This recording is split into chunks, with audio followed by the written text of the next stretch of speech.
Why do I think that spray foam on the backside of an asphalt shingle roof is a bad idea? Let's find out today on Smith House. Howdy y'all, it's Jordan Smith. I'm a design builder with Smith House Company, where we believe houses should be beautiful, functional, resilient, and healthy. I do not like spray foam on the backside of asphalt shingles for two main reasons. Reason number one, some shingle manufacturers don't allow you to have spray foam directly up against the decking and it voids the warranty. Reason number two, if at some point you have to replace the sheathing on your roof and you have spray foam directly to the decking underneath, so you have shingles and then you have your decking and then you have spray foam, and you replace your shingles and replace your shingles and replace your shingles, and then at one point your roofer says, you know what, we really need to replace this decking because maybe a water leak happened, or maybe you just punched too many holes with the roofing nails and it just isn't as structurally sound as it used to be. When you replace that decking, you are also going to have to replace the spray foam, because when you rip that decking off, you're going to rip the spray foam off with it, or at least big chunks. There's going to need to be a repair operation, if not a complete re-insulation operation. And I think that we have a better way of building that will prevent that problem from happening. So for this video, I'm going to go all the way back to a ventilated attic, explain how that works and why it's a really good way of building, but it has some very significant drawbacks. And then I'm going to move into the way that spray foam address some of those drawbacks. And then I'm going to move into a third roof that I feel addresses the drawbacks of both the ventilated attic and the spray foam to the deck attic, and gives you the best performance, the best longevity, and the most repairable roof, all in one package. So let's dive in looking at just the ventilated attic. Here's a little house that I built that you can see is a ventilated attic. So the idea of a ventilated attic is that air is able to come in through your soffit and then it exhausts out the ridge vent here, right? So it's coming in through the soffit, through your attic, and to the ridge vent. In a good ventilated attic, you shouldn't be that much hotter or colder than outside. In reality, it gets flipping hot in the attics here in Texas, and up north, it's going to be a little less cold than just outside, because you're going to have some heat leakage up through the insulation below. You also run the risk of having leakage through your air barrier. Remember, you have to do three things in building. You have to keep the water out, you have to keep the air out, and mainly you're keeping the air out because it brings a lot of water in with it, and if it hits a cold condensating surface, either from the inside to the outside or outside to the inside, if that moist, warm air hits a cold condensating surface, you are going to have water inside the wall, which can lead to mold and rot and all kinds of bad stuff. So you have to seal all of your assemblies. I don't care which one you choose, you have to seal it up. Let's look at the cross section of this one to see how we're taking care of the air sealing. So the good on this assembly type is that it's a ventilated roof deck and it's a replaceable roof deck. So we've got air. If it gets wet, the air dries it out. And if we ever have to replace it, we can replace it.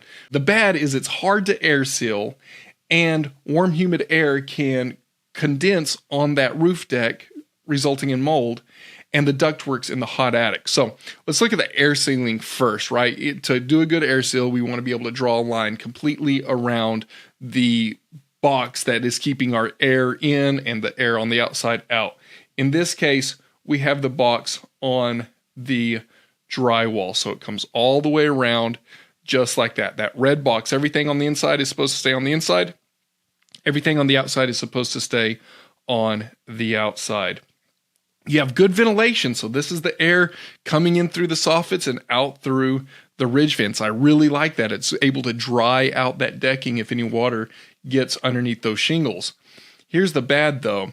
If you don't seal up your vent fans, your ceiling fans, your recessed lights, whatever, you have air that can be moist, can carry a lot of moisture with it up into that attic. If that moist air touches a cold roof deck, it can condense and turn into liquid water, which can feed mold, and you have a green roof and rot and all kinds of bad things.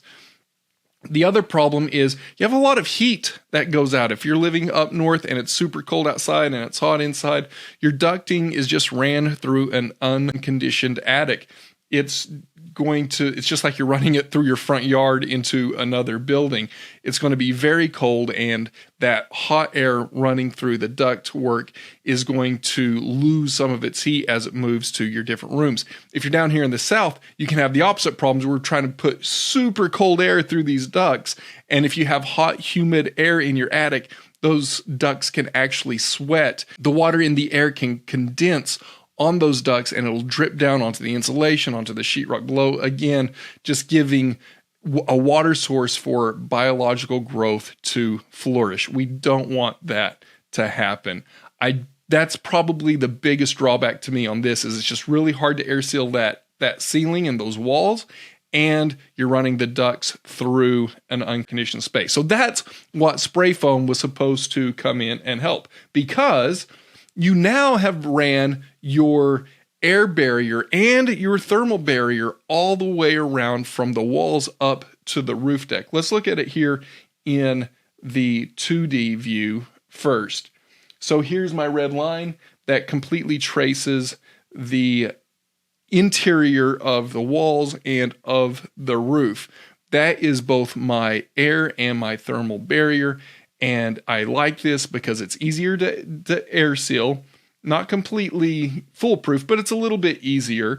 And my ducts are in an air-conditioned space, so I don't have all the problems with sweating and all of the problems with energy loss. What I don't like about this is what I already talked about at the opening of the video. The roof deck is impossible to replace without replacing the spray foam. Let's look at it here in 3D, and maybe that will make a little bit more sense to you. So here's the 3D, and again, our ductwork is ran inside a conditioned attic. See, I have no insulation down here, and I've got the insulation that runs from here and then connects with this all the way around. You got to make sure, this is the way that you choose to air seal, you've got to detail these double top plates. That's a crack. You've got to figure out, how am I making sure air doesn't seep through there? You also have to figure out here at the bottom plate how air doesn't seep through there. There's a lot of detail work that spray foam, you can't just spray foam and expect it to seal everything up. But if you pay attention to those, you can get a very tight envelope, and all of your ductwork is ran inside of a conditioned space. Your attic on the condition, or on the ventilated attic, your attic access ladder is a huge source for air leakage and heat loss and all kinds of problems. In this case, it's just opening up to basically an upstairs room. It just acts like another room above your living space. It's completely conditioned. I really like this way of building, except for, see here on the cross section here, the asphalt shingles are sitting right on top of the underlayment, which is sitting right on top of the sheathing or the decking, the OSB, and that is being sandwiched in with the spray foam.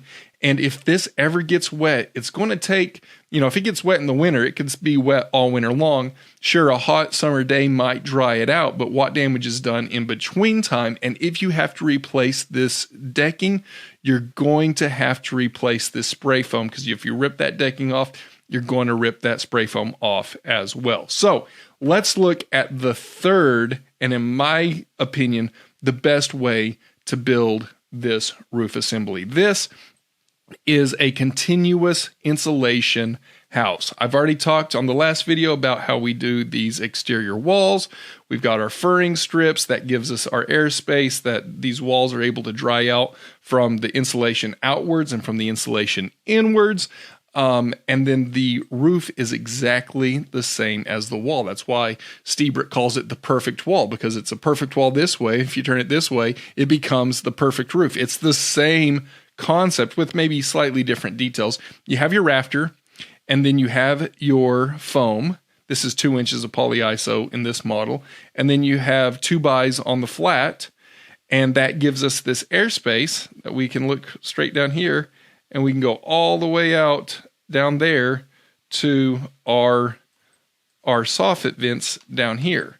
So the air comes in at the soffit vent, and then it's able to ventilate underneath this shingle, and it exhausts out underneath a ridge vent like this. So it gives us all of the benefits of a ventilated attic. Our shingles aren't up against spray foam. They're able to stay cool because we have ventilation completely underneath it. It's able to dry if any water does get underneath the shingles and hits the OSB. We have that ventilation underneath, which is drying it all out. And then if we ever have to replace that decking, we just replace the decking. We just pull the decking off of these furring strips here, put new decking on, and we rock and roll. The only drawback really is that framers probably aren't that used to building roofs like this. So it's going to take a little bit. Show them this video, fast forward through all the talking parts and just show them this part right here of like, oh, this is what we've got. We've got a rafter, we've got foam, we've got our 2x, we've got our OSB, and then we have our roofing material on top of that. And this gives us all of the benefits of the ventilated attic with our mechanical still being in a conditioned attic. Our ladder isn't a problem. If our vent here leaks into the attic, we don't care because it's all a conditioned space, just like with spray foam, but we're not having the problems of spray foam. Let's look finally just at the last 2D cross section of this build, and you can look at it from one more way and hopefully it completely solidifies for you. So again, we're going to draw a red line completely around our air barrier here. Up, over, down, and around. This is our complete air barrier. I even drew this with insulation underneath the slab because, hey, that's a cool way of building. We can detail all of that out in future videos. If you're interested, leave a comment below and I can get into that. But this foam that goes all the way around this house is our air barrier. All the seams are taped. And then we also have ventilation coming underneath our shingles from the soffits up through the ridge vent. And we have ventilation between our insulation and our siding on the wall. So this whole building is completely ventilated. All of the siding is going to be able to dry out. Paint's going to last longer. Shingles are going to last longer. It's going to be lower maintenance, much more resilient. It's not that much more expensive to build, and energy costs will be much lower because we're not having the air leakage and we're keeping all of our mechanicals inside a conditioned attic. Thanks so much for watching. Comment below if you agree, if you disagree. I'm sure there's some spray foam aficionados out there who are chomping at the bit to refute anything about putting spray foam behind shingles. I would love to hear your opinion in the comments below. If there's any other topics that you would like me to cover in future videos, put those in the comments below. Like it if you liked it. Subscribe if we've earned it. Go follow us over at Instagram. I'm on there all the time. On TikTok sometimes, but Instagram pretty regular. Go follow us over there. And yeah, we'll see. Oh yeah, one other thing. Go if you want consulting work. I'm doing consulting work now. If you're needing consulting work, go over to smithhouseco.com, click on the contact us, and fill that form out, select consulting. It'll give me an email direct to me. I'll get back in touch with you and we'll set that up. Thanks so much for watching. I hope you enjoyed it. I hope you have a great one. Go build something cool. Get off YouTube. It's a waste of time. See you next time on Smith House.